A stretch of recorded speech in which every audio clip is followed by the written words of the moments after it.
dari laut ya.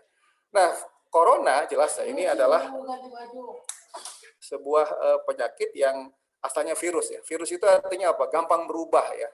Makanya cepat menyebar, gampang berubah, itu khasnya virus ya. Nah, tapi keimanan kita, Bapak Ibu, baik Muslim maupun Bapak Ibu saudara-saudara yang non Muslim, sebaiknya keimanan kita itu tetap bahkan naik gitu ya. Jangan viral, jangan gampang berubah gitu, tapi makin hari makin menguat.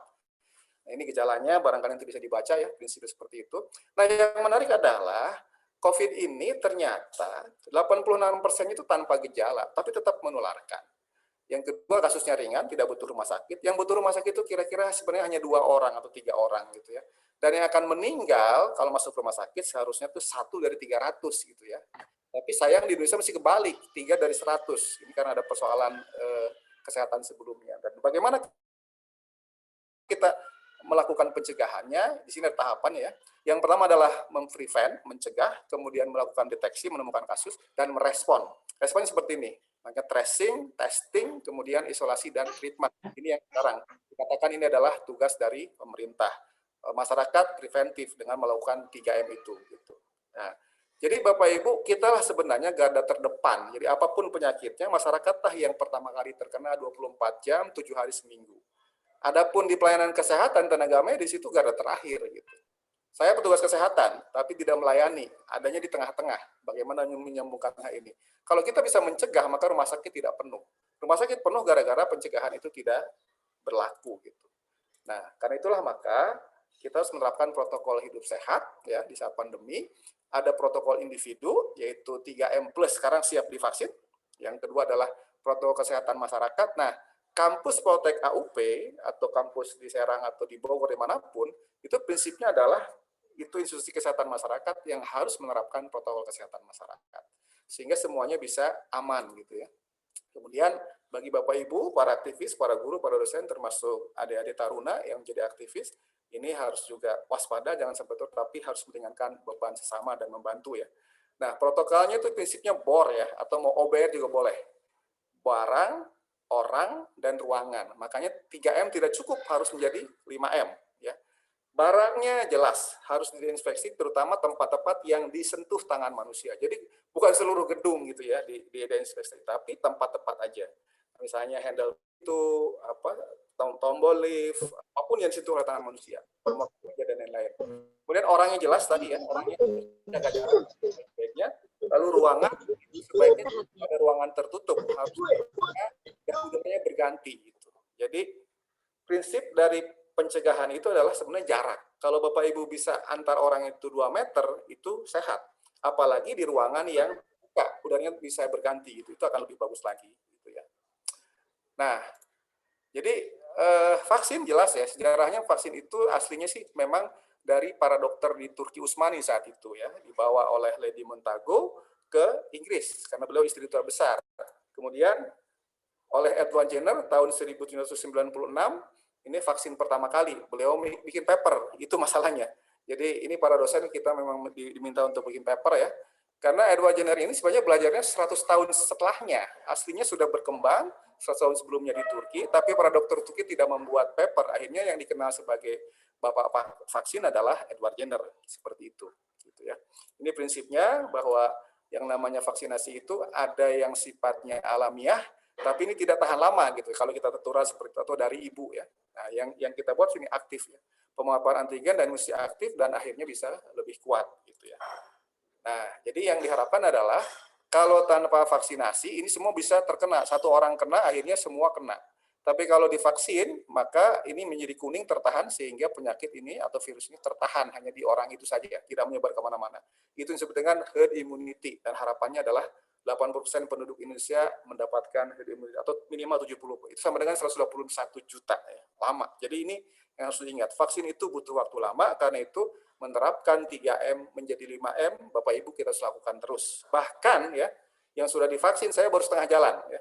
Pekan lalu 1 dosis, pekan depan 1 dosis lagi. Setelah itu pun saya tetap harus menggunakan 3M sampai pandemi itu betul-betul reda. Nah, ini jelas ya, vaksinasi sudah ada dan sudah memberikan pertolongan kepada anak Indonesia setiap tahun, bayi balita kita divaksin, ya, termasuk anak-anak kita semua.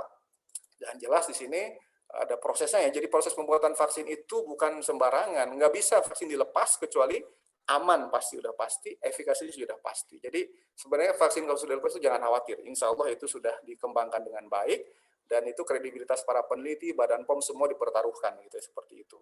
Karena itu jangan khawatir, memang aslinya pembuatan vaksin itu lama gitu ya. Kita lihat rata-rata 15 tahun gitu ya. Tapi kenapa cepat? Karena memang sekarang sumber daya diarahkan ke situ semua. Jadi di sini barangkali kenapa 1 tahun bisa jalan gitu ya. Jadi yang kita harapkan Bapak Ibu, semua ini kita bergerak di sini, melakukan upaya pencegahan ya, masyarakat menerapkan 3M dan pemerintah melaksanakan 3T. Ini terus-menerus kita bersama-sama. Nah, ini bagian pertama ya. Sekarang kita masuk ke bagian kedua, yaitu pandemi COVID dan kemudian yang pertama adalah mari kita lihat hakikat kehidupan kita. Allah berfirman di surat Al-Mulk, tabarakati bihil mulk wa huwa ala kulli syai'in qadir, alladzi khalaqal mauta wal hayata ayyukum ahsanu amala. Kalau mengatakan di sini bahwa pada dasarnya kehidupan kita itu adalah aslinya ujian. Ya, yang dua pembela. Jadi Bapak Ibu, sehat kita adalah ujian, ya sakitnya kita juga adalah ujian. Nah, bagi para taruna jelas ya, kalau yang namanya ujian, Pak Ismunanda juga sedang ambil S3 ya, itu kita mesti mempersiapkan sebaik-baiknya. Supaya apa? Supaya kita bisa menjawab soal ujian itu dengan jawaban yang paling benar, ya. Kemudian resources-nya terbaik dan tepat waktu, gitu. Karena kalau misalnya Pak Ismunanda menyelesaikannya bagus gitu, tapi lewat dari 5 tahun tidak dapat cum laude, gitu ya.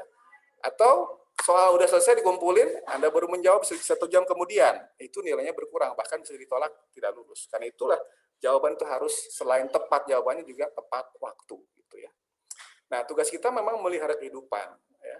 Ingat tahapan pencegahan tadi, kita harus pahami itu sebagai bagian dari berangkatnya dari sini. Karena di surat Al-Maidah ayat 32 Allah mengatakan di sini ya, simpel aja. Barang siapa yang melihara kehidupan seorang manusia, maka seolah-olah dia telah memelihara kehidupan manusia seluruhnya. Jadi Bapak Ibu, menolong kehidupan manusia termasuk menolong diri kita, mencintai kehidupan itu adalah seolah-olah kita mencintai kehidupan seluruhnya. Bahkan dikatakan seorang yang membunuh ya, seolah-olah membunuh seluruh manusia. Makanya dosa manusia paling berat itu adalah dosanya anak Nabi Adam yang pertama yang membunuh saudaranya. Gitu. Karena seluruh pembunuhan seolah-olah mendapat inspirasi dari anak Nabi Adam itu. Gitu. Nanti silakan dilihat di tafsir Ibnu Katsir. Nah, kemudian yang menarik di sini, di bawah sel itu sebagai orang beriman, kita mengatakan di situlah ada ruh, itulah iman kita. Gitu. Karena kalau ruh dan iman kita mati, maka walaupun saya kita hidup, maka seolah-olah di dalam Al-Quran dikatakan mereka itu mati gitu ya, summum bukmun umyum fahum la yarjiun, dikatakan mereka buta tuli. Kenapa? Karena di dalam hatinya tidak ada ruh. Karena itu pengajian bulanan ini memang harus selalu kita lakukan ya, apapun kondisinya ngaji itu tidak boleh lupa supaya kita imannya naik terus gitu ya, jangan dosanya yang naik. Kalau umur jangan ditanya, pasti nambah lah ya, tapi pertanyaannya amal kita nambah apa enggak gitu ya. Jadi jangan juga menunggu kata adik-adik taruna, ntar aja dah kalau udah lulus gitu ya. Ingat, lulus itu belum tentu. Tapi yang namanya wafat atau mati itu sudah pasti. Dan jangan salah, selalu ada kematian di tengah jalan, walaupun namanya musibah, missing in action ya. Nah, karena itulah tugas kita adalah menyelamatkan kemanusiaan sehingga setiap orang sehat dan berumur panjang. Nah, karena itulah kita harus merawatnya ya. Nah, merawatnya di sini jelas ya. Di sini al-wiqayah minal ilaj itu adalah prinsip dari Islam yang mengatakan pencegahan lebih baik daripada pengobatan, dan kita harus dukung itu. Kemudian yang berikutnya adalah mukmin yang kuat itu oleh Allah ya, dikatakan oleh Rasulullah, al-mu'minul qawi khairum wa habba ilallah minal mu'minil dhaf wa fi kullihi khair ya. Walaupun keduanya ada kebaikan, tapi mukmin yang kuat itu lebih dicintai dan lebih disukai oleh Allah ya. Karena apa? Pasti amalnya jauh lebih banyak yang bisa dilakukan oleh seorang mukmin yang kuat ya. Itulah adik-adik taruna setelah lulus nanti gitu ya, baiknya tuh body shape-nya tuh dipertahankan gitu ya. Pak Ismu masih, saya lihat sih terakhir saya ketemu beliau waktu saya kunjungan ke Malang, saya sempat ketemu Pak Ismu masih bagus shape-nya gitu ya. Itu dipertahankan gitu ya, karena itulah muslim mukmin yang kuat, yang apapun beban yang diberikan dia bisa mampu bertahan gitu ya. Jadi jangan kemudian dikasih beban sedikit kemudian kalah gitu ya, atau menyerah. Yang berikutnya adalah yang menarik di sini dikatakan, tugas negara apa sih? Ya. Tugas negara, kalau di bukunya Ibnu Khaldun, Muqaddimah di bab awal, itu dikatakan, tugas negara ini ya, jadi at'amahum min ju' wa amanahum min khauf, yaitu menghilangkan lapar dan mengamankan mereka dari ketakutan. Jadi ini tugas negara. Kalau kita tidak punya negara, kacau balau ya.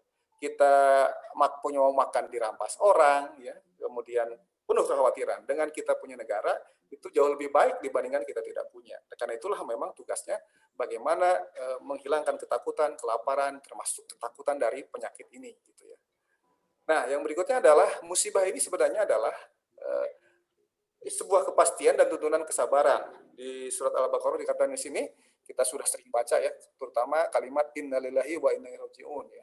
Wala nubluwakum bisyai'in minal khaufi wal ju'i wa naqsin minal amwali wal anfusi wath thamarat wa basyyiris sabirin. Allah mengatakan, dan sungguh akan kami berikan cobaan kepadamu dengan sedikit ketakutan. Kita takut gitu ya. Jangan nekat ya. Kemudian kelaparan, kekurangan harta, jiwa, bahkan yang meninggal, buah-buahan, dan berikanlah berita gembira kepada orang yang sabar. Siapa yang sabar? Ketika ditimpa musibah, mereka mengatakan innalillahi wa inna ilaihi raji'un. Jadi di sini barangkali kita mesti paham bahwa apapun yang menimpa di muka bumi ini adalah memang dari Allah Subhanahu wa taala ya. Ini dikatakan oleh Allah di surat At-Taghabun, ma asaba min musibatin illa biidznillah wa may yu'min billahi yahdi qalbah wallahu bikulli syai'in alim.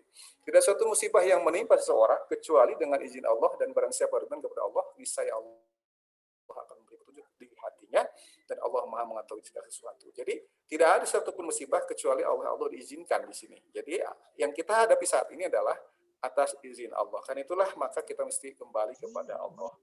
Dan tugas kita adalah mengambil ibroh gitu ya. Karena Allah pernah di dalam Al-Quran itu menyindir kita dengan innallaha la yastahi ma yadhum mathalan ma ba'udatan fama fawqaha. Seekor nyamuk atau lebih kecil dari itu. Virus jauh lebih kecil dari nyamuk. Nyamuk pun kita masih kerepotan. Nah, hari ini saat ini kita masuk ke musim hujan ya, dan hati-hati udaranya panas gitu ya. Itu akan nyamuk banyak, karena itu 3M yang lama jangan lupa, menguras, mengubur ya, dan membersihkan supaya kita tidak punya tempat perindukan nyamuk DBD terutama, karena sampai saat ini itu adalah penularan yang dahsyat ya, dan kita juga sebenarnya menjadi endemis, Indonesia itu menjadi endemis DBD gitu ya. Sisi lain 3M plus menjadi 5M untuk COVID juga harus kita jalankan dua-duanya. Yang berikutnya adalah Allah meminta kita untuk kembali kepada Allah Subhanahu wa taala, jangan kemana-mana, karena memang ini ujian dari Allah. Perhatikan bagaimana negara Arab Saudi lebih tinggi dari kita, walaupun yang wafatnya lebih sedikit dari Indonesia ya.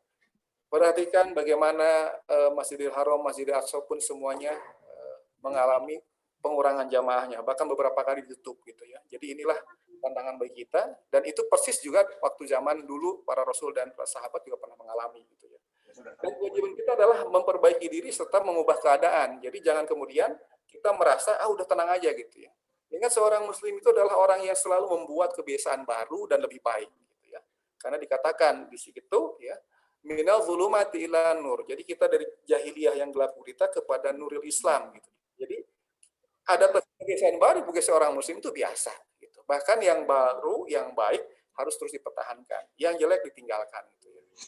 Nah, kemudian yang berikutnya adalah, ini ingat, hadis itu adalah yang namanya wabah dan perintah karantina jelas. Rasulullah sudah mengatakan, dikatakan di sini Rasulullah SAW ya, apabila ada sebuah wabah, itu adalah peringatan dari Allah Subhanahu wa taala untuk menguji hamba-hambanya dari kalangan manusia. Maka apabila kamu mendengar penyakit itu berjangkit di satu negeri, janganlah kamu masuk ke negeri itu, dan apabila wabah itu berjangkit negeri tempat kamu berada, jangan pula kamu keluar. Inilah karantina atau sekarang PSBB. Ya. Rasulullah sudah memberi bekal bagaimana kita melakukan itu. Nah, ini menarik nih ya. Di individu kita diminta memutus rantai penularan itu supaya tidak kena seperti ini. Nah, ini adalah PSBB, antar komunitas kita tutup dengan PSBB seperti ini. Jika kalian mendengar wabah suatu negeri, janganlah kalian masukinya. Kalau kalian di dalam, jangan keluar. Ya. Inilah social distancing, inilah PSBB. Nah, kemudian prinsip pencegahan penularan itu pada dasarnya adalah firra minal madlumin, firra minal asad. Larilah kalian dari penyakit kusta atau penyakit menular. Saat itu yang menular ya baru kusta. Seperti engkau lari dari singa. Jadi kalau dari singa itu kan 2 meter aja kena gitu ya. Jadi ibaratnya jauh-jauh gitu ya. Nah, lari itu kan berarti menjauh, artinya jaga jarak, paling efektif dalam pencegah penularan.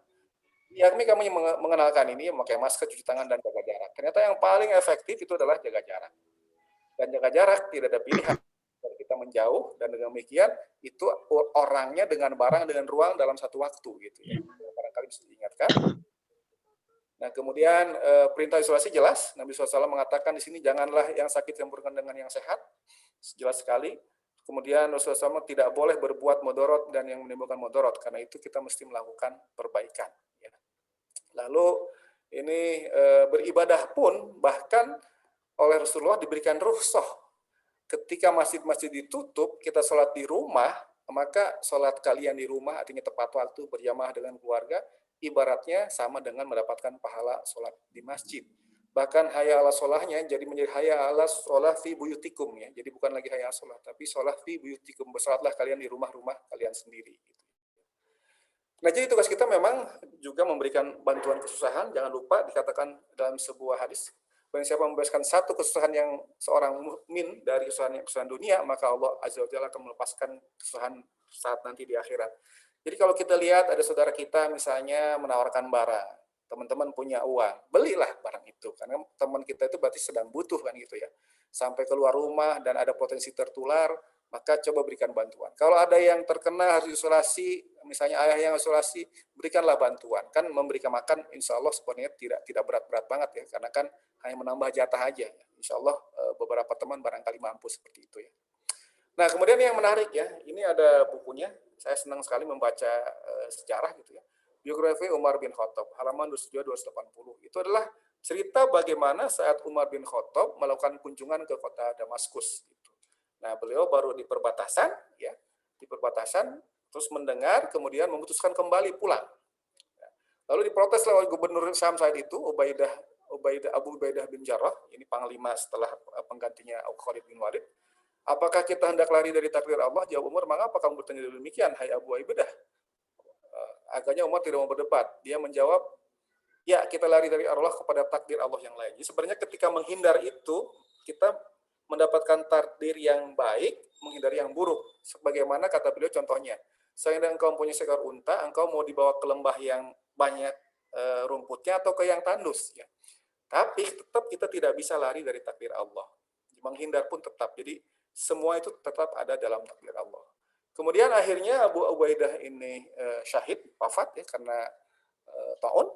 Kemudian diganti oleh Muadz bin Jabal, gubernurnya. Tapi beliau pun hanya beberapa pekan saja, wafat lagi, syahid juga karena taun. Kemudian singkat kisah wabah ini berhasil ketika gubernur Mesir menggantikan sekaligus mengambil ya Mesir dan Syam itu atau Syria itu kan berdekatan ya, digabung ya, namanya Amr bin As. Ya, Amr bin As ini dikenal sebagai bapak social distancing. Jadi beliau memerintahkan kota Damaskus dikosongkan. Coba. Bayangkan, kota dikosongkan. Saat itu mungkin penduduk Damaskus diperkirakan sekitar 20.000.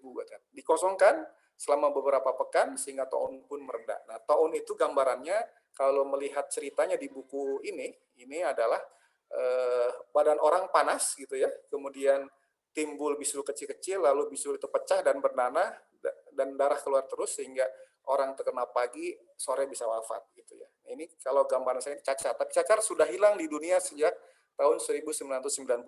Jadi yang sekarang ada cuma cacar air ya, bukan cacar yang itu yang dimaksud ya. Nah, kemudian ini adalah slide terakhir. Yang menarik coba perhatikan ini dari BNPB, Satgas. Saya kebetulan anggota tim pakar di Satgas juga ya.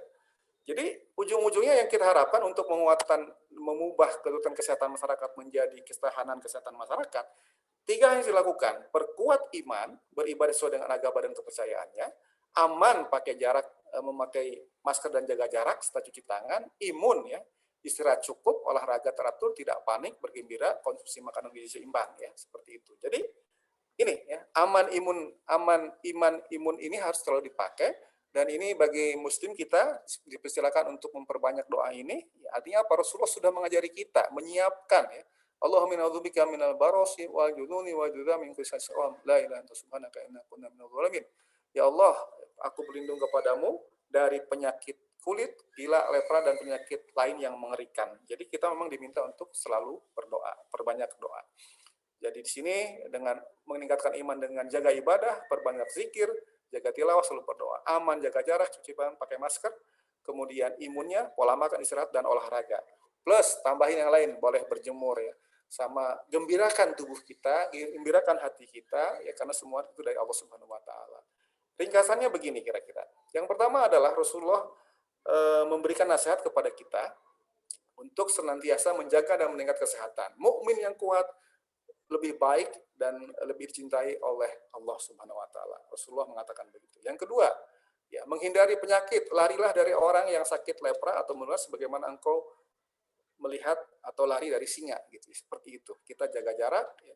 Yang kedua, tenggang rasa, tidak memberikan stigma yang buruk. Janganlah kamu berlama-lama memandang orang yang sedang sakit lepra karena mereka bisa sedih gitu ya. Artinya di situ tidak melakukan stigmatisasi. Jadi kalau ada yang sakit malah harus kita tolong.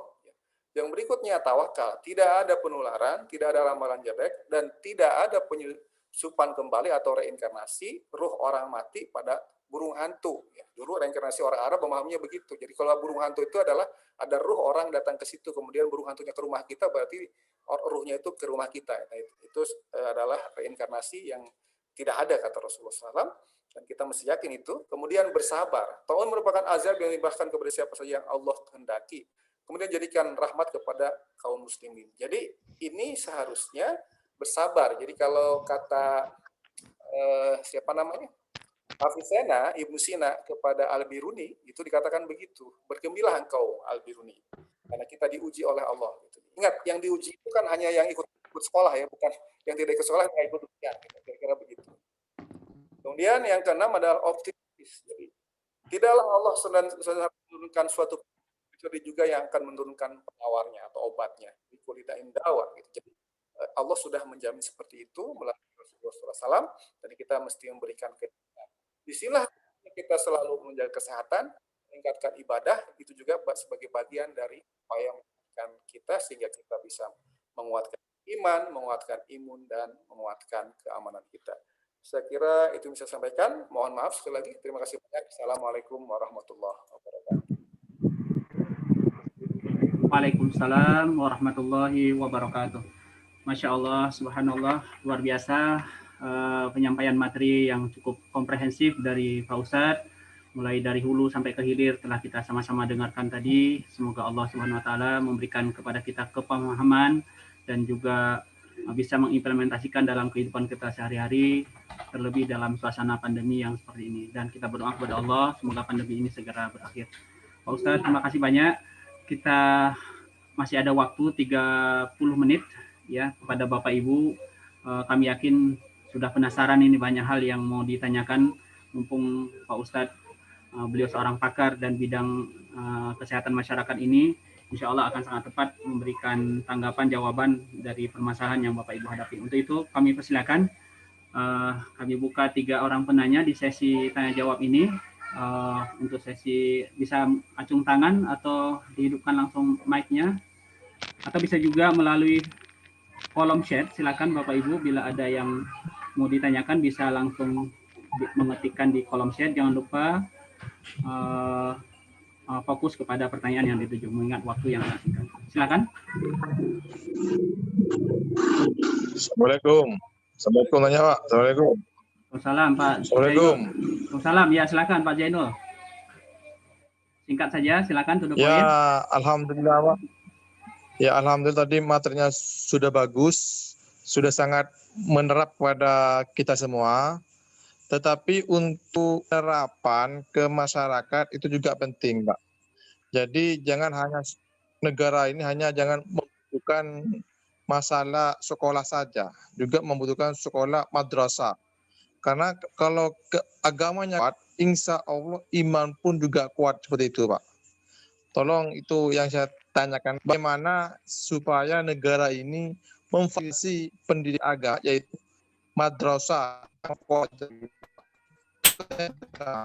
Karena itu kan juga menjaga keamanan kita dari COVID-19, betul Pak. Karena baik. masalah COVID-19. Baik, Pak Zainal. Masalah COVID-19, Pak. Ya, baik, sudah ditangkap pesannya. Kami sudah menampung pertanyaan Anda. Baik, terima kasih. Kita lanjut ke pertanyaan berikutnya. Ya. Silakan kepada penanya yang kedua. Boleh, Pak Harus Munadar. Oh ya Pak Oti silakan Pak Oti, Pak Dr. Oti dari Bogor ini Pak. Silakan Pak Oti. Baik, terima kasih. Assalamualaikum warahmatullahi wabarakatuh. Waalaikumsalam warahmatullahi wabarakatuh. Selamat malam dan khusus untuk Pak Dr. Ede. Terima kasih pencerahannya tentang saya kira penyakit COVID, tapi pada dasarnya kalau kita kembalikan dari keterangan tadi, itu adalah suatu cobaan atau ya katakan musibah yang sebagai ujian. Ya, gitu. Yang menurut saya kesehatan itu harus diawali apapun program pemerintah secara menyeluruh harus timbul dari kesadaran individu. Gitu. Sehingga tadi kalaupun di sekolahan dimanapun dan sebagainya, kalau individu-individunya tidak sadar menegakkan secara kemasyarakatan, itu akan percuma, kan begitu. Nah, inilah salah satunya barangkali forum ini untuk memulai menanamkan kesadaran dari individu masing-masing dengan sesuai dengan petunjuk yang diberikan oleh pemerintah, dan yang lebih penting lagi ternyata didasari dengan akidah bagi orang Muslim itu adalah akidahnya, ajarannya, ibadah yang ada. Saya sering mengikuti EFT. Pak Ede, ini saya sering mengikuti EFT. Barangkali Pak Ede sudah mengetahui. Nah, itu untuk memulai dari diri sendiri. Bagaimana pandangan Pak Dr. Ede tentang EFT? Itu satu ya. Yang pertanyaan kedua, kalau nggak salah di biodata tadi Pak Ede itu dari Tasik ya. Ya. Nah, 2-3 hari yang lalu informasi Tasik sampai diangkut 380-an lebih orang dari pesantren. Nah, ini kan dari segi kesehatan masyarakat, mengapa itu kan kelalaian di mana begitu.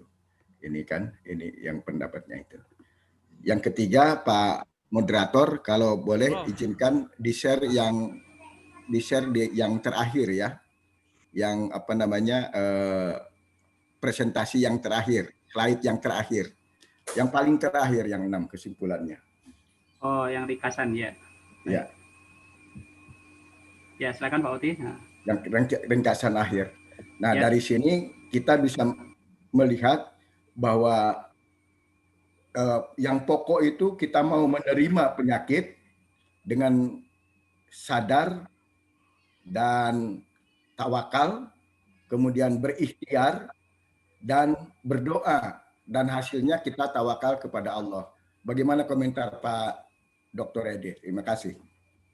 Ya, baik. Terima kasih Pak Oti. 3 pertanyaan dari beliau. Mohon izin Pak Ustadz, kita tampung satu lagi biar sekaligus dijawab. Ya, kami berikan kesempatan Pak Haji Edi Sugriwa. Beliau sudah acung tangan dari tadi. Silakan Pak Haji Edi.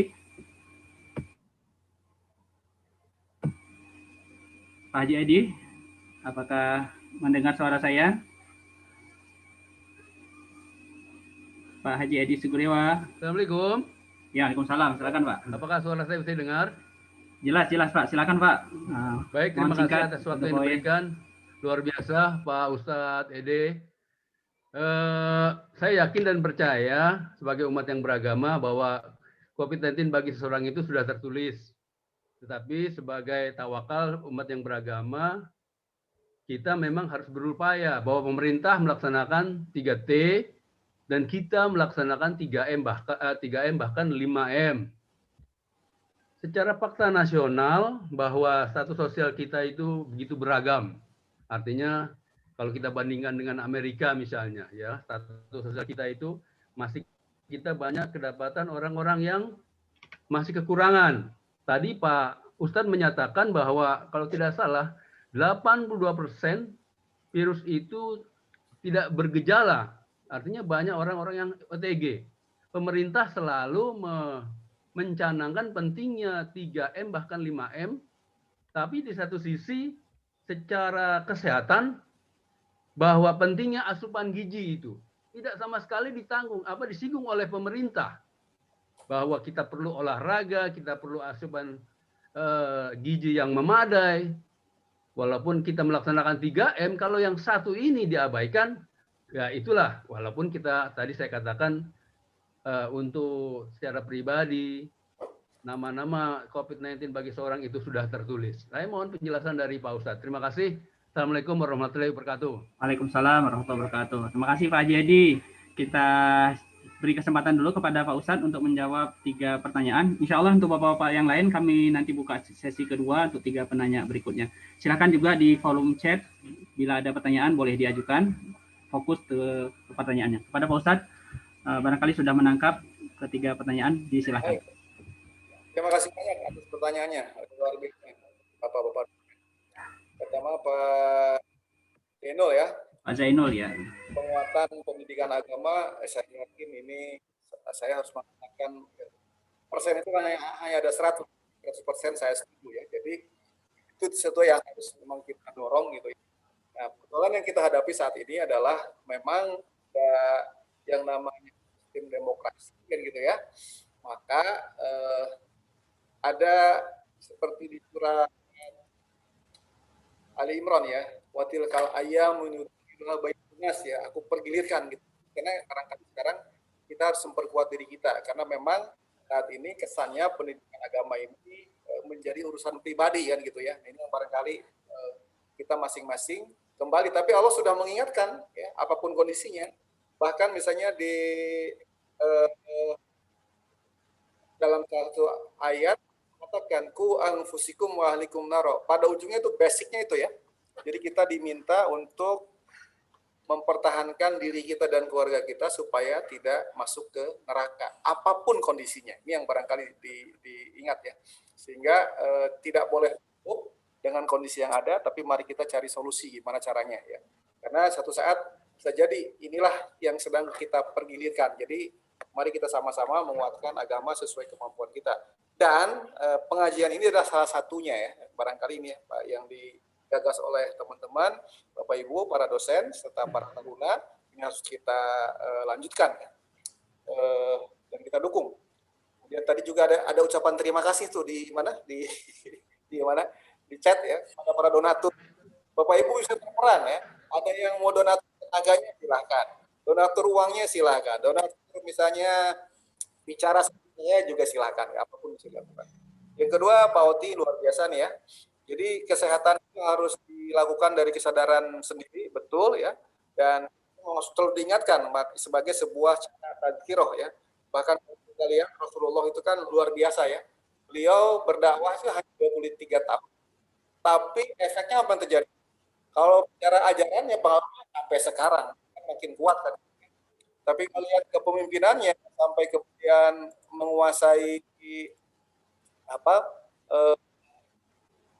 belahan Asia, kemudian Afrika, sebagian Eropa, itu kan tidak perlu lama waktunya.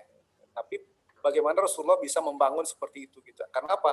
Karena pribadi-pribadinya itu betul-betul memiliki pribadi yang kalau sekarang disebutnya pioneering karakteristik ya.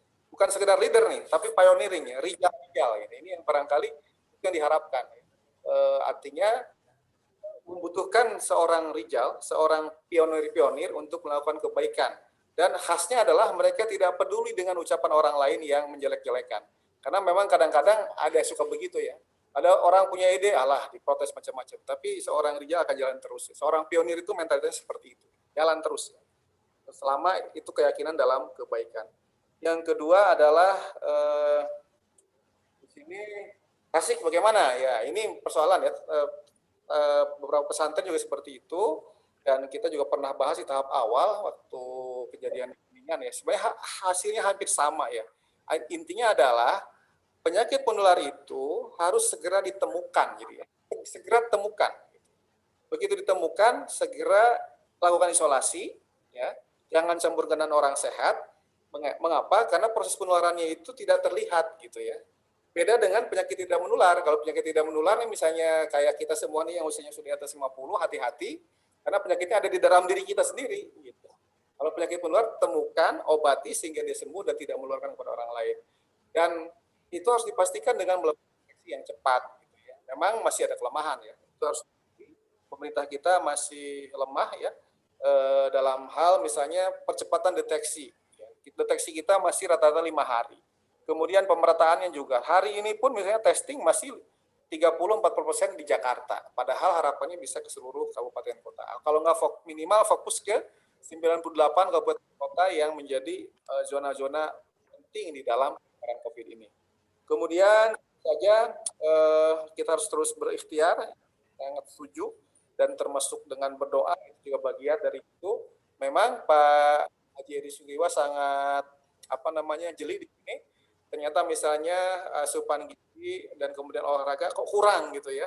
Sebenarnya sih paketnya itu kalau mau dilengkapi ya, pemerintah melakukan 3T dan masyarakat juga mendukung 3T itu dengan menerapkan 3M plus ya, 3M menjadi 5M kan, karena harus menghindari dan mengurangi mobilitas plus siap divaksin begitu ya. Tapi sebenarnya ada beberapa C-nya gitu ya. 1 cukup ibadah kan gitu ya. 2 cukup puasa. Ini yang menarik puasa nih. Kalau kita punya waktu kapan-kapan kita bahas hikmah puasa di dalam membangun imunitas. Pada saat tubuh kita lapar, ini yang menarik ya.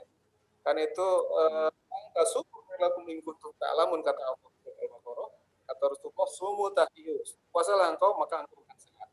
Yang menarik pada saat tubuh kita lapar, sel kekebalan tubuh kita, sel darah putih, namanya sel makrofag, itu adalah kerjanya memakan benda asing termasuk virus dan bakteri. Ketika ada gula, dia makan gula. Karena gula itu kan akibat kita nggak puasa, maka dia makan itu. Gitu ya. Tapi ketika tidak ada virus dan bakterinya, dia makan apapun. Itu kapan itu akan terjadi? Ketika diri kita sedang puasa. Terutama kalau puasanya itu betul-betul sudah melewati 8 jam. Gitu ya. Karena itu maka seorang muslim yang baik, Rasulullah sendiri menginginkan hendaknya melaksanakan puasa Senin Kamis. Lalu tiap bulan ada puasa yang paling tua, namanya puasa Nabi Adam gitu ya. Itu puasa Yaumul Bid tiap tanggal 13, 14, 15. Kalau kita laksanakan itu luar biasa. Ditambah sekarang Pak Dokter yang ahli gizi mengatakan ada yang namanya puasa intermittent. Jadi bukan menghapus makan malam silahkan. Tetapi makan paginya jangan makan gitu. Ya. Jadi misalnya kalau makan malam Bapak Ibu jam 8, makan aja yang enak. Ya.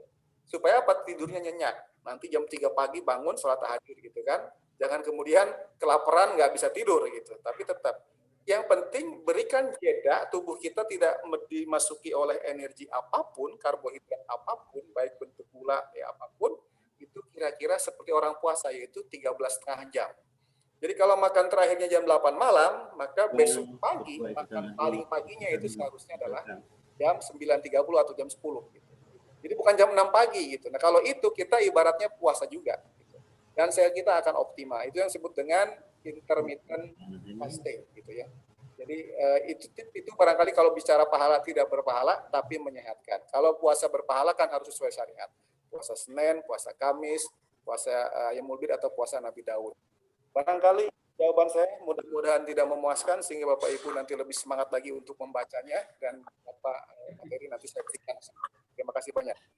Ya, terima kasih penjelasannya Pak Ustadz. Terima kasih juga pada penanya Pak Haji Edi, Pak Oti, dan Pak Zainul. Baik, ini ada pertanyaan di kolom chat kami bacakan. Jadi izin bertanya terkait mengenai vaksinasi nih Pak Ustadz. Saat ini telah banyak isu-isu liar bahwa vaksin COVID-19 itu adalah lahan bisnis oknum-oknum tertentu sehingga itu tidak efektif mengatasi COVID. Ada juga yang mengatakan orang sudah divaksin tapi masih bisa terjangkit. Bahkan ada yang masih meragukan fatwa MUI tersebut tentang kehalalannya. Bagaimana pendapat Ustaz? Ini pertanyaan dari Muhammad Alfan Ansori. Baik. Kemudian yang kedua, masalah kepercayaan masyarakat terhadap keamanan dari vaksin itu sendiri. Ya, ini masih ada hubungan dengan pertanyaan pertama tadi.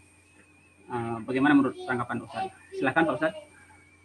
Baik, untuk vaksin izin saya share ini ya. Ini kan karena kan ujian para ilmuwan ya. Jadi ini harus sedikit dipahami sedikit. Ini adalah proses membuat vaksin ya. Pengembangan vaksin itu orang lihat ya. Pengembangan vaksin itu aslinya ada dari virusnya tidak aktifkan atau dilemahkan. Ini dimatikan nih, yang ini. Kemudian ada viral vektor, artinya ini lebih ke arah sistemnya aja yang di-copy. Kemudian dari DNA, RNA, lalu dari protein gitu. Nah, jadi virus ini sebenarnya hanya 4. Yang terbaru itu yang seperti disampaikan oleh Pak Dr. Terawan dan Menkes itu adalah dari Dextrinix gitu ya. Ini sedang diperdebatkan ya. Nah, kemudian lihat prosesnya, paling banyak ternyata kan kalau lihat yang sekarang dikembangkan itu memang dari protein ya. Nah, yang baru nih yang dari others gitu ya. Kemudian lihat prosesnya. Yang pertama adalah penemuan dulu ya. Di sini dicek dulu gitu ya. Non klinikal. Ini belum, jadi rumusnya segala macam dulu ditemukan di sini. Kemudian masuk ke pre-clinical. Jadi di sini adalah toksisitasnya. Jadi di sini uji keamanan pertama kali di sini. Jadi nanti ditemukan kalau orang atau tikus gitu ya. Biasanya sih sel dulu, belum dicoba di binatang ya. Di sel dulu, ini sel bakal mati gitu kan. Pada level berapa dosisnya. Kemudian diuji di binatang, tikus. Yang kalau untuk vaksin lebih sering ke kerah hijau ya. Di sini. Ini namanya preclinical. Nah, begitu setelah itu masuk ke tahap 1, ini 2, tahap 1, 2, 3 itu pada dasarnya yang diuji adalah tahap 1 safety-nya dulu.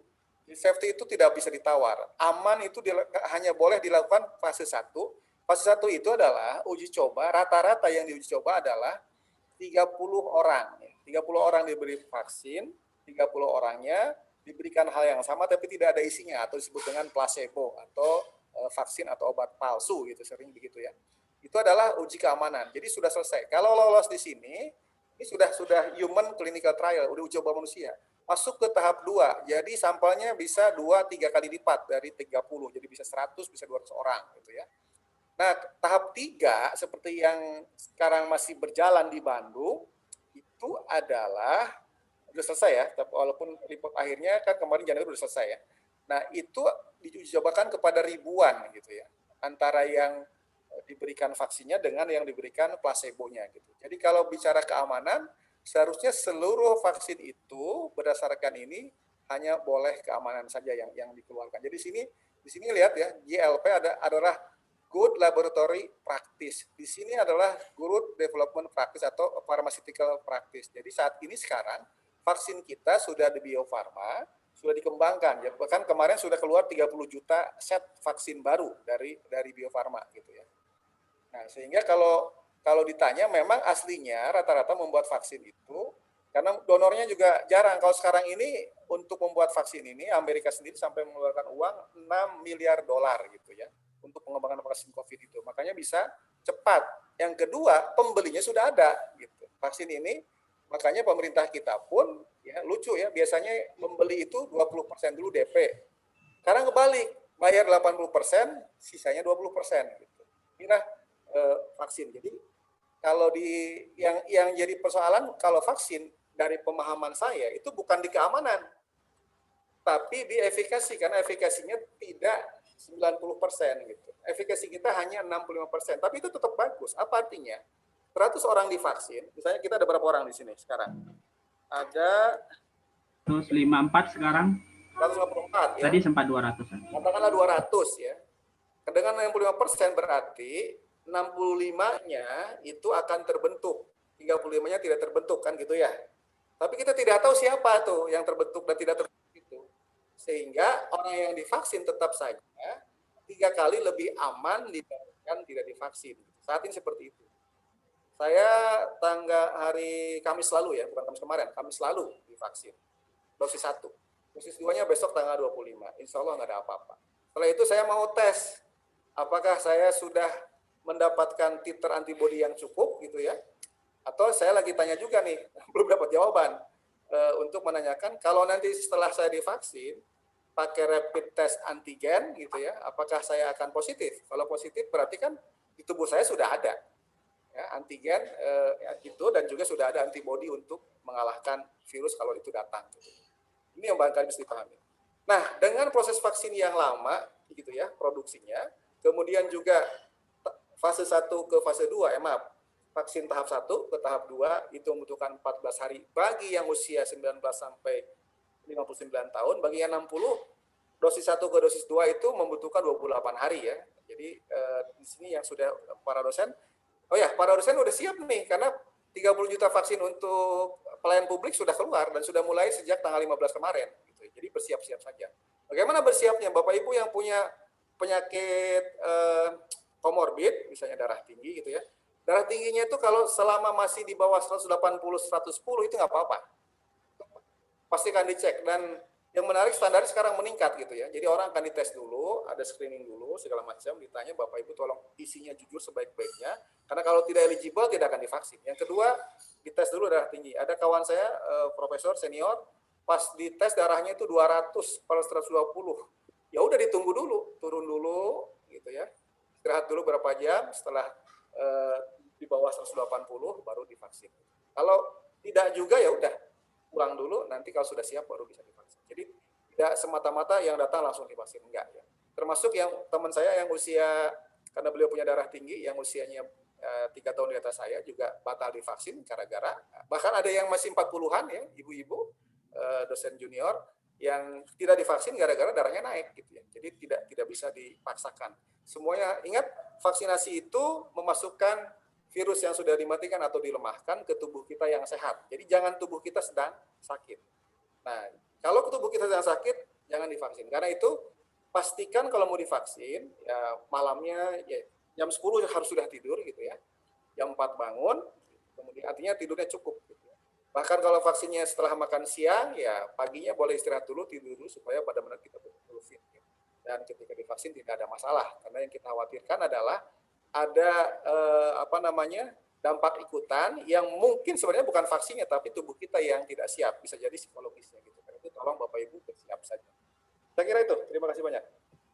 Ya, Masya Allah. Terima kasih penjelasannya Pak Ustadz. Mudah-mudahan telah terjawab pertanyaan dari Pak Muhammad Saif Ansori tadi ya. Juga pertanyaan dari Muhammad Iqbal ya terkait dengan kepercayaan masyarakat. Mudah-mudahan dengan penjelasan tadi membuat jelas bagi kita, walaupun vaksin itu pilihan, tetapi upaya pemerintah untuk kesehatan masyarakat ini sangat penting dan kita juga harus mendukung program pemerintah tersebut. Tentu dengan kehati-hatian dan mengikuti prosedur yang benar. Ada satu lagi nih Pak yang belum terjawab dari Pak Oti tadi tentang metode EFT dalam menghadapi musibah penyakit. Apa panjangnya EFT itu? EFT barangkali apa ya Pak Oti? Pak Oti? Emotional Freedom Technique. Oh, Emotional Freedom Technique. Yang di tap itu apa ya? Ya, di tapping ya. Itu untuk melakukan perbaikan emosi kita bagus ya Pak ya, sangat baik gitu ya. Dan itu memang akan banyak bermanfaat untuk penyakit tidak menular ya Pak. Ya.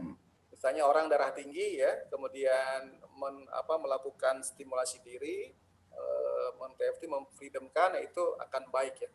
Tapi penyakit menular, tolong diingat di sini ada aspek agennya gitu ya. Agen penyakitnya itu namanya virus atau bakteri. Jadi tetap itu harus diobati Pak. Yang barangkali. Tapi bedanya kalau kita melakukan emotional freedom terapi, bisa jadi prosesnya lebih cepat. Saya punya mahasiswa dokter spesialis kejiwaan, nah beliau EFT-nya tidak menyebut EFT, tapi kata beliau saya kan seorang muslim, maka saya mengenakan terapi dzikir gitu. Walaupun beliau tinggal di Bali gitu. Terapi dzikirnya misalnya saya sampai hafal tuh ya. Tarik nafas dulu gitu ya. Sampai akhirnya saya tambahin, boleh nggak? Boleh. Tarik nafasnya, ucapkan bismillah 3 kali ya. Bismillah, tarik nafas, kemudian tahan di perut. Kemudian pada saat di perut itu ucapkan subhanallah, subhanallah, subhanallah sampai 5 kali. Habis itu tiupkan sambil mengatakan alhamdulillah. Lakukan 3 kali kira-kira itu 2 menit. Ya kan? 3 sampai 5 kali. Nah, apa yang terjadi? Tubuh kita sudah rileks. Setelah itu silakan mau berzikir apapun karena tubuh kita sudah rileks gitu ya. Bahkan nanti kalau dihitung gelombangnya dari yang tadinya alfa turun ke gamma kan gitu ya. Sampai nanti bisa ke beta, bisa tidur gitu Pak. Tapi kita masih sadar. Nah kalau seperti itu berarti zikir kita betul-betul menenangkan. Nah yang jadi masalah adalah sering kita berzikir hatinya nggak masuk gitu. Baca sih baca, subhanallah, subhanallah. Tapi pikiran kemana-mana gitu ya. Ini yang barangkali jadi persoalan. Seharusnya kita konsentrasikan, tenang, tarik nafas dulu gitu. Barulah kita kemudian berzikir. Itu insya Allah cepat memulihkan penyakit tidak menular, termasuk penyakit menular, tapi tolong agennya diselesaikan dulu. Sampai sekarang virus itu belum ada yang membunuh, Pak, sebagaimana DBD ya. Maka yang harus dilakukan adalah menguatkan kekebalan tubuh kita. Gitu. Jadi di sini memang bukan dengan ketakutan, tetapi harus dengan kewaspadaan. Gitu. Dan kita tetap tawakal kepada Allah Subhanahu Wa Taala. Ya, terima kasih penjelasannya Pak Dr. Ede Surya Darmawan. Bapak Ibu sekalian, alhamdulillah sekarang waktunya sudah tiba di jam 21.35. Mohon maaf ini sudah terlambat 5 menit. Mudah-mudahan Bapak Ibu bisa memaklumi. Jadi berhubung waktu yang singkat, bila ada pertanyaan yang lain, mohon maaf belum bisa kita fasilitasi lebih jauh. Insya Allah di lain kesempatan mudah-mudahan kita masih bisa bertemu kembali apabila ada hal yang belum jelas atau belum puas yang ingin ditanyakan oleh Bapak Ibu sekalian, bisa kita adakan lagi forum serupa, menghadirkan beliau atau juga narasumber yang lain untuk kita menambah pengetahuan, pemahaman kita dan kesadaran kita terkait dengan hal ini. Baik, saya tidak memperpanjang lagi kesimpulan dari apa yang disampaikan oleh Pak Ustadz tadi. Intinya sangat bermanfaat dan luar biasa juga respon dari Bapak Ibu serta sekalian, termasuk dari para alumni ya, dari berbagai daerah juga ikut hadir ini dari seluruh Indonesia, di samping dari rekan-rekan Poltek KP, dari para taruna, dosen, dan karyawan Politeknik UP Jakarta. Secara singkat, jadi mari kita menjaga kesehatan dan meningkatkan kesehatan kita, kemudian menghindari penyakit, dan juga kita harus memiliki rasa tenggang sosial atau saling membantu sesama. Ini kita tingkatkan di era pandemi ini. Kemudian juga kita tingkatkan kesabaran kita dan ketawakalan kita, dan senantiasa optimis. Mudah-mudahan wabah ini kita perbanyak mendekatkan diri kepada Allah Subhanahu Wa Taala seraya melakukan 5M atau 3M tadi dan berbagai upaya-upaya lain yang telah dijelaskan, termasuk prinsip dasar ya dan kaidah-kaidah yang berlaku yang telah disampaikan oleh Allah dan Rasul-Nya, para sahabat kepada kita sekalian. Itu luar biasa ya, sungguh syariat ini menyempurnakan kehidupan kita, menyelamatkan kita, membahagiakan kita. Insya Allah mudah-mudahan akhir hayat kita menjadi husnul khatimah. Kalaupun Allah panggil kita dalam keadaan pandemi ini, misalnya karena terkena COVID, akibat kesabaran, ketawakalan kita, senantiasa kita berada dalam ibadah ketaatan kita kepada Allah, maka matinya kita pun akan bernilai syahid di sisi Allah Subhanahu Wa Taala. Jadi tidak perlu harus ketakutan berlebihan, karena setiap manusia pasti menyatakan kematian ya. Jadi kematian itu sudah kepastian. Yang perlu kita lakukanlah sikap kita, perilaku kita, amal-amal kita, dan seterusnya. Baik Bapak Ibu sekalian, kami rasa cukup. Mungkin ada closing statement Pak Ustadz sebelum kita tutup. Closing statementnya sudah disampaikan oleh Pak Ismunandar barusan. Bapak Ibu yang saya hormati, mari kita bersyukur sebagai seorang manusia dan sebagai seorang muslim yang tentu saja kita berdoa, Rabbana la tuzigh qulubana ba'da idh hadaytana wa hab lana min ladunka rahmah innaka antal wahhab. Jadi kita bersyukur atas pengetahuan yang telah Allah berikan kepada kita terhadap apapun yang telah Allah berikan kepada kita, dan buktinya bersyukur adalah ketika kita lebih banyak lagi beramal soleh dan membantu sesama, termasuk mempersiapkan tubuh kita selalu sehat. Supaya apa? Supaya Bapak Ibu kita semua bisa lebih banyak lagi beribadah. Tolong ingat, doa kita adalah kita ingin panjang umur dan amalnya banyak. Ingat betul tadi, wafat itu, kematian itu pada dasarnya hak kita, sebagaimana hidup juga hak kita. Karena itu adalah, tolong diingat, mati syahid karena COVID itu indah. Barangkali seperti itu ya. Tapi mujahadah harus didahulukan. Mujahadahnya adalah dengan menerapkan 3M, membantu pemerintah menerapkan 3P, supaya kita lebih banyak pahalanya. Ya. Semoga masker yang kita pakai, jaga jarak yang kita pakai, cuci tangan yang kita laksanakan, itu menjadi bukti bahwa kita telah berupaya sebaik-baiknya dalam mendapatkan ujian dari Allah. Jadi kita termasuk orang-orang yang oleh Allah luluskan. Terima kasih banyak. Assalamualaikum warahmatullahi wabarakatuh. Waalaikumsalam warahmatullahi wabarakatuh. Alhamdulillah, jazakallah khairan katsiran kepada Pak Ustadz Dr. Haji Ede Surya Darmawan, dan juga kami ucapkan terima kasih juga kepada Bapak Ibu semuanya dan adik-adik serta para alumni dan dosen-dosen, karyawan ataupun masyarakat umum yang berkesempatan hadir pada kesempatan kali ini. Kami atas nama moderator dan segenap panitia yang telah bekerja keras menyukseskan acara ini, mohon maaf bila dalam penyampaian kami sebagai moderator atau pemanduan kami ada yang kurang atau ada yang salah, kami mohon maaf. Dan sekali lagi kami mengucapkan terima kasih juga kepada rekan-rekan panitia dan bapak-bapak para donatur semuanya atas kontribusinya yang luar biasa. Insya Allah semoga Allah Subhanahu Wa Taala memberkahi dan meridhoi serta memberikan balasan yang lebih baik kepada kita. Sampai ketemu lagi di pertemuan 2 pekan ke depan. Insya Allah akan ada 3 sesi lagi yang nanti juga akan menghadirkan narasumber yang akan membedah tentang sholat ya, tentang wudhu yang luar biasa. Beliau seorang trainer nasional, Ustadz Abu Haidar. Jadi insya Allah akan ketemu 2 pekan ke depan dan beliau ada 3 sesi dan 1 sesi terakhir nanti membahas tentang Ramadan. Tetap stay tune Bapak Ibu sekalian menunggu informasi selanjutnya dari kami. Terakhir, mari kita tutup pertemuan kali ini dengan sama-sama kita membaca doa kafaratul majlis dan kita tutup dengan hamdalah. Subhanakallahumma wa bihamdika asyhadu an la ilaha illa anta astaghfiruka wa atubu ilaik. Assalamualaikum warahmatullahi wabarakatuh. Alhamdulillah. Waalaikumsalam warahmatullahi wabarakatuh. Terima kasih Pak, terima kasih Pak Ustadz, terima kasih Bapak-bapak semuanya. Ya. Kalau bisa adakan sertifikat Ustaz. Udah lancar bagus. Amin, amin. Amin ya. Terima kasih Ustaz Ede. Pamitan ya, Bapak Ibu, Ya. semua amin. Assalamualaikum Kalau bisa ada sertifikatnya Ustaz. Karena itu untuk kepentingan begitu. Waalaikumsalam. Untuk ke depan.